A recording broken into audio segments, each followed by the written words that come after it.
اور کل واضح ہو جائے گا. پارٹی میں دیکھیں اسٹیبلشمنٹ نے بندے تو انسٹال کیے، سب جانتے ہیں، پی ٹی آئی میں بھی موجود ہے، لیڈرشپ خود تسلیم کرتی ہے، آپ نے انٹرویوز ان کے سنے میں سر.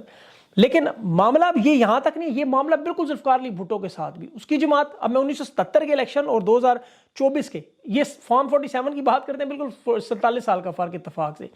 77 میں جو واردات ہوئی، امریکی حکومت جس طرح کر گئی، اسی طرح بائیڈن کی حکومت نے بھی کیا، آج برطانوی حکومت بھی. اب آج جو مریم نواز سے جین میریٹ کی ملاقاتیں ہو رہی ہیں الیکشن سے پہلے الیکشن کے بعد، اس تناظر میں آپ دیکھیں تو بالکل وہی 47 سال کا سارا بالکل وہی سٹرکچر. میں حیران ہو رہا تھا پڑھ کے. امریکی سفیر ہینری ہاورڈ تھا اس وقت، اس نے بھی سائفر اپنی حکومت کو بھیجا ہوا تھا ایک، اور ذوالفقار علی بھٹو کی جو حکومت ہے وہ دھاندلی کی ہے، 2 نمبر ہے، یہ نہیں چل سکتی. اسی طرح خان کے خلاف جو بنائی حکومت ہے، یہ بھی اپنی حکومتوں کو بتا رہے ہیں کہ یہ نہیں چل سکتے. قومی اتحاد ایسے ہی بن رہے ہیں جیسے فضل الرحمان، محمود اچکزئی، اختر مینگل، پیر پگاڑا خان کے ساتھ جوڑنے. اس وقت 77 میں حزب اختلاف کی 9 جماعتیں بھی اس طرح ہی متحد ہوئیں. ذوالفقار علی بھٹو اس وقت دھاندلی کر کے، آپ کو پتہ ہے دھاندلی کے بلکہ ریکارڈ لگائے تھے اس نے. اور امریکہ کو خطرہ اس وقت بھی یہی تھا کہ اگر اپوزیشن اس وقت کی جیتی تو انتشار ہوگا، ان کے مفادات کا تحفظ نہیں ہوگا. آج امریکہ برطانیہ کو بھی یہی خطرہ ہے کہ عمران خان کے معاملے میں بائیڈن حکومت کو پتہ ہے کہ عمران خان جیت گیا تو پھر ان کے مفادات کا تحفظ کون کرے گا. اسی لیے 7 مارچ 1977 کو جب یہاں اس وقت ناقابل یقین دھاندلی کی گئی، لیکن اس کے مقابلے میں 2024 کی دھاندلی ویسے کچھ بھی نہیں ہے. 2024 وہ دھاندلی 2024 کے مقابلے میں کچھ نہیں ہے. اس وقت الیکشن کے 7 دنوں کے بعد مظاہروں کا اعلان ہو. آج تحریک انصاف احتجاج کی کال اسی طرح دے رہی ہے. تحریک انصاف کے بھی آج مطالبات وہی ہیں، الیکشن کمشنر مستعفی ہو، جہاں جہاں دھاندلی ہو وہاں ٹھیک کریں، سیٹیں ہمارا مینڈیٹ واپس کریں، IMF ان چوروں کو واپس پیسے نہ دے. اور قومی اتحاد کی بھی اس وقت یہ ڈیمانڈ تھی، ان کے بھی 4 مطالبات تھے. ایک ذوالفقار علی بھٹو کا استعفیٰ مانگتے تھے، دوسرا نیا الیکشن کمیشن مانگ رہے تھے وہ، ایک انہوں نے صدر کے ساتھ جو نگران حکومت بنائی اور جو اس قومی اتحاد کی مشاورت سے بنے، اور چوتھا وہ نئے انتخاب. اب یہاں اتوار کو شہباز شریف ایک تقریر کرے گا، تحریک انصاف کو کچھ نشستیں واپس کرنے کی بات کرے گا، جو مخصوص نشستیں روکی ہیں وہ حل کرنے کی بات کرے گا. یہ اسی لیے روکا ہوا ہے. اس وقت ذوالفقار علی بھٹو نے الیکشن کے 5 دن کے بعد قوم سے خطاب کر کے بالکل یہی اپیلیں کی تھی کہ آپ کی جو اپیلیں دائر ہیں، آپ کو کچھ نشستیں ہم واپس کر دیں گے. تو واردات کا طریقہ کار وہی ہے اسٹیبلشمنٹ کا، بالکل ایک چیز.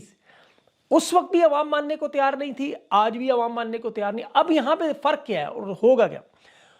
اس وقت جو تھا تشدد استعمال ہوا احتجاج میں. اب دیکھنا یہ کل یہ احتجاج میں طاقت کا استعمال کرتے ہیں یا احتجاج کا معاملہ کس طرف جاتا ہے، یہ بڑا اہم معاملہ ہے. ایک طرف تو آپ کو رانگ نمبر اس میں سے مل جائیں گے کہ کون کون سے ہیں، لیکن اس وقت جب 23 مارچ 1977 کو کراچی میں احتجاج شروع ہوا تو وہ اتنا بڑھ گیا کہ پھر فوج کو بلانا پڑا اور کرفیو نافذ کرنا پڑا. پھر بھٹو نے قومی اتحاد کو مذاکرات کی پیشکش بھی کر دی، وہ مسترد ہوگی.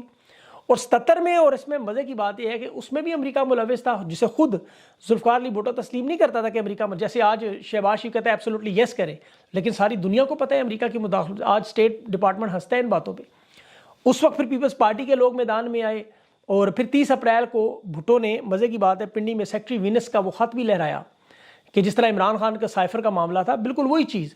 اب یہ میں آپ کے سامنے باتیں اس لیے رکھ رہا ہوں کہ اس وقت حالات بالکل وہی ہیں، بالکل وہی. اس کے بعد پھر میرے عزیز ہم وطنوں کی آواز آئی، اور ضیاء الحق نے جب ذوالفقار علی بھٹو کو پکڑا، اس وقت پیپلز پارٹی کے بہت سے عہدیدار جو اس وقت پیپلز پارٹی پہ قبضے کا سوچ رہے تھے، اور اسٹیبلشمنٹ کو پتا تھا کہ ذوالفقار علی بھٹو کے یہ جو ساتھی ہیں انہیں ملا سکتے ہیں، لیکن ان کی پہلے 71 کی بیوقوفی سے بنگلہ دیش علیحدہ ہوا اور شیخ مجیب کو راستے سے ہٹایا. 78 میں انہوں نے ذوالفقار علی بھٹو کو الگ کیا، اس کو علیحدہ کیا، اور اس وقت سندھ بھی ٹوٹ جاتا. سندھ میں بھی آج تک جو نفرت پائی جاتی ہے پنجاب کے بارے میں یہی وجہ ہے. لیکن عمران خان کا معاملہ مختلف، یہ پاکستان کے چاروں صوبوں کو جوڑنے کی ضمانت ہے. اگر خدا نخواستہ انہوں نے کوئی واردات کی تو یہ پھر ملک خدا نخواستہ اللہ نہ کرے 4 حصوں میں ٹوٹ سکتا ہے. اللہ انہیں عقل کے ناخن دے.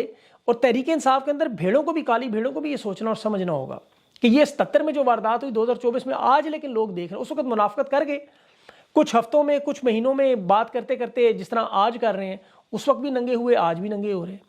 اس وقت بھی اچھا یہ لوگ احتجاج کی کال کر کے خود گرفتار ہو جاتے تھے تاکہ ہمیں نکلنا نہ پڑے اور عوام میں مقبول، اور آج بھی یہی واردات. لیکن آپ بہت سارے لوگوں کو بہت زیادہ عرصہ بیوقوف نہیں بنا سکتے. اب یہ معاملہ کھل کے انشاءاللہ کل سامنے آ جائے گا. اب عمران ریاض کی بات کروں، اب پنجاب کی میڈم چیف منسٹر، وہ بھی اسی معاملے سے، احتجاج کے معاملے سے آواز اٹھانے کا معاملہ ہے. آج دیکھیں عمران ریاض رہا ہو سکتا ہے اگر وہ مینڈیٹ چوروں کے خلاف خاموشی اختیار کر لے، اور اگر وہ نہیں مانے گا تو یہی کہا جا رہا ہے کہ جی رہائی مشکل کر دیں گے.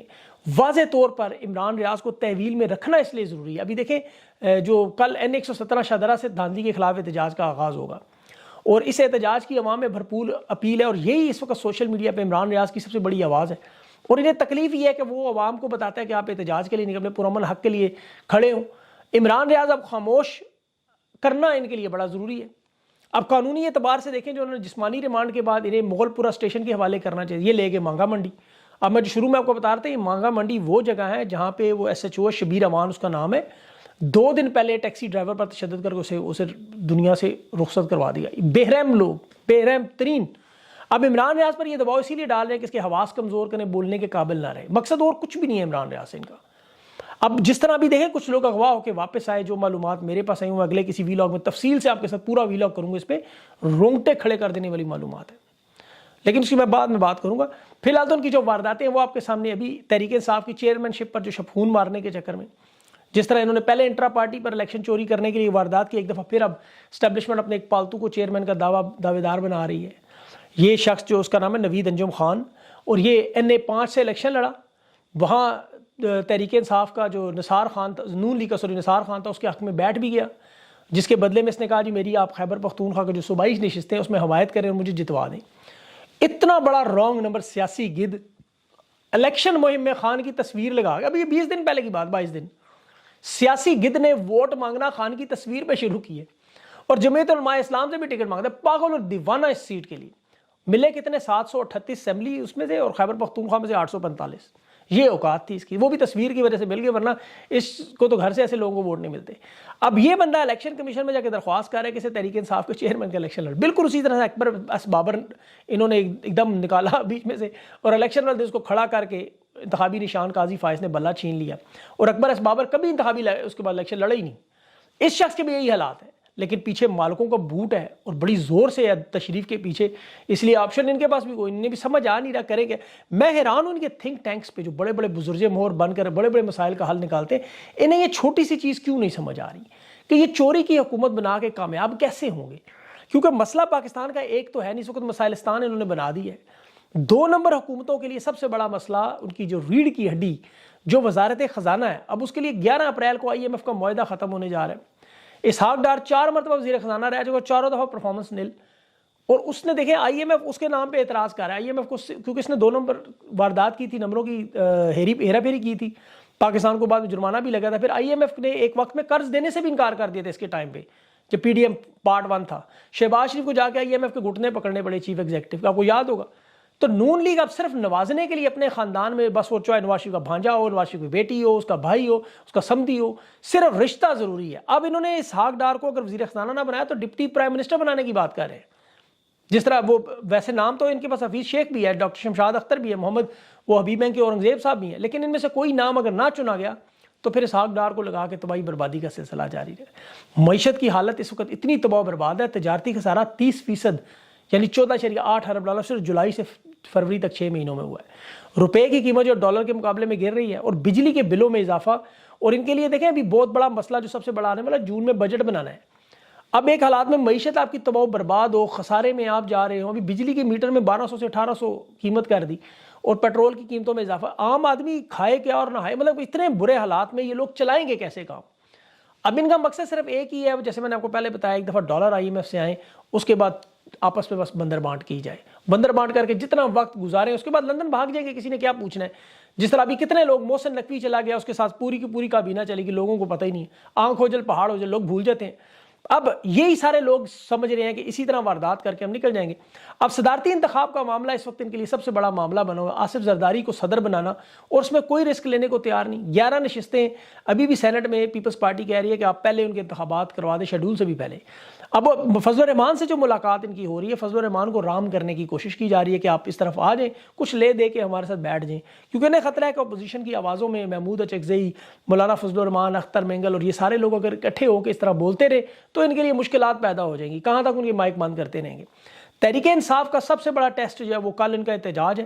اس احتجاج سے بہت ساری باتیں سامنے کھل کے آ جائیں گی. پارٹی کی لیڈرشپ کی حکمت عملی، ان کے آگے معاملات کیسے چلیں گے، عوام کا مزاج کیا ہوگا، یہ ساری چیزیں کل کھل کے آئیں گی سامنے. اور یہاں سے ان کا لائے عمل آگے بننا شروع ہوگا کہ یہ لوگ آگے کریں گے کیا. خان کے 9 مئی کے کیسز میں آپ کو پتہ ہے ضمانتیں ہو چکی ہیں. اب اس میں خان کے کیسز میں قانونی طور پر تو کوئی ایسا تمام وکلاء ایگری ہیں کہ اس میں کوئی ایسی مسائل نہیں ہے کہ جو قانون کے مطلب پہلی ہیئرنگ میں وہ معاملات حل نہ ہو. لیکن خان کو یہ جتنا عرصہ کوشش کریں گے زیادہ سے زیادہ پیچھے رکھے جب تک کہ معاملات ان کے قابو میں نہ آئیں. یہ چاروں حکومتوں کو بنا کے مکمل سیٹ اپ میں چلانے کی کوشش نہ کریں. لیکن حکومت چلے گی کیسے، اس وقت سب سے بڑا سوال یہ ہے. چوری کا مال آپ کو پتہ ہے سر ہمیشہ بٹوارے میں لڑائی ہے، تو ابھی تو وہ لڑائیاں ہی نہیں ختم ہوگی ان کی آپس میں، اور عدم اعتماد بھی اسی اسمبلی کے اندر سے آئے گی. یہ میری بات یاد رکھیے گا. انشاءاللہ ابھی انٹرویوز ہیں 2 میرے، اس کے بعد آپ کے ساتھ تفصیل سے بات کریں. اپنا خیال رکھیں. مجھے اجازت دیں. اللہ حافظ.